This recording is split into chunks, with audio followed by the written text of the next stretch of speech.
Within the next hour, someone will be killed by a drunk driver. That's the latest national average from the Centers for Disease Control. There are about 30 drunk driving deaths a day nationwide, more than 10,000 a year. Our local law enforcement officers are committed to taking drunk drivers off the road. And their tools include BAC tests like these, and they're seeing many drivers try to beat this test with their own technology. Personal breathalyzer devices and apps. They claim to let someone know if he or she is too drunk to get behind the wheel. We sent Joe Chiodo to investigate whether those store-bought devices are helping or hurting.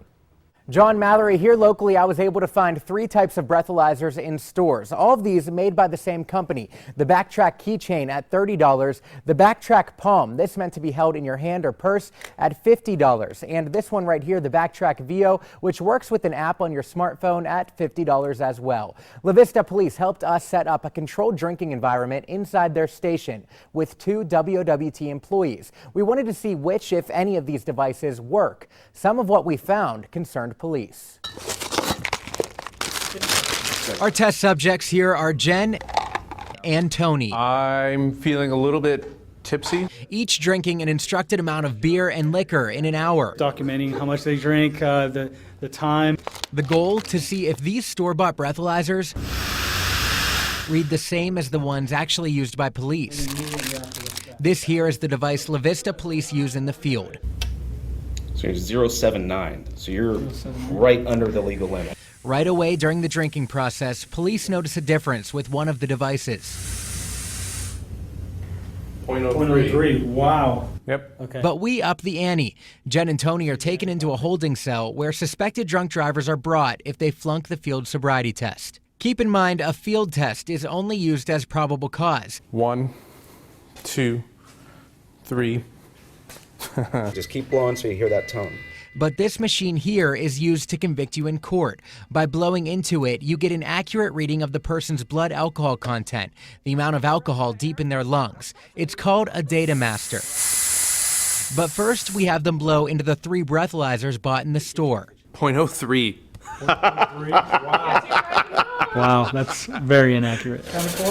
Then we compare the results of that to this machine. And as you just saw from that police reaction, some of those results, well, they weren't accurate. For Jen, this device here, the phone app, it registered at 0.12. The device meant to be held as a keychain, that registered as 0.12 as well. And the device meant to be held in her palm, well, that registered at just 0.05. Now take a look at this. Her actual BAC by police, 0.115. You can see the first 2 right here. Well, those were somewhat accurate and at least above the actual BAC, which may keep her from driving. But the palm device, that was well below what she would have actually blown if she got in a car and pulled over for drunk driving. I think it gives them a false sense of security as far as, you know, they're sitting there, they take the test, it registers low like a couple of them did, and they go out in the car and start to drive, and they're actually more intoxicated than they really are. Now for Tony's results. The phone app right here, well, that read at 0.086. The one as a keychain, that registered at 0.09. And the one that he held in his palm, well, that one again, just 0.03. Now take a look at his actual BAC by police. That's a 0.076. Had he used the palm device to decide whether he drives or not, this 0.03 may convince him to get behind the wheel. Police say it's very good that at least 2 of these registered above the actual BAC. It could keep someone from drunk driving. But the fact that one registered so much lower is cause for concern. So many variables to you not taking this test accurately compared to an officer. They say it's reason to think twice before letting one of these ultimately decide if you get behind the wheel. Joe Chiodo, WOWT6 News. And a big thanks to La Vista Police for helping with this story. We did reach out to the Backtrack company. They gave us a statement saying that they are pleased to see the VO and keychain delivered impressive results consistent with police units. And as far as the device that failed, they say it could be user error, but prefer not to comment further since they were not there to watch the experiment. For the full response, head to our app or WOWT.com.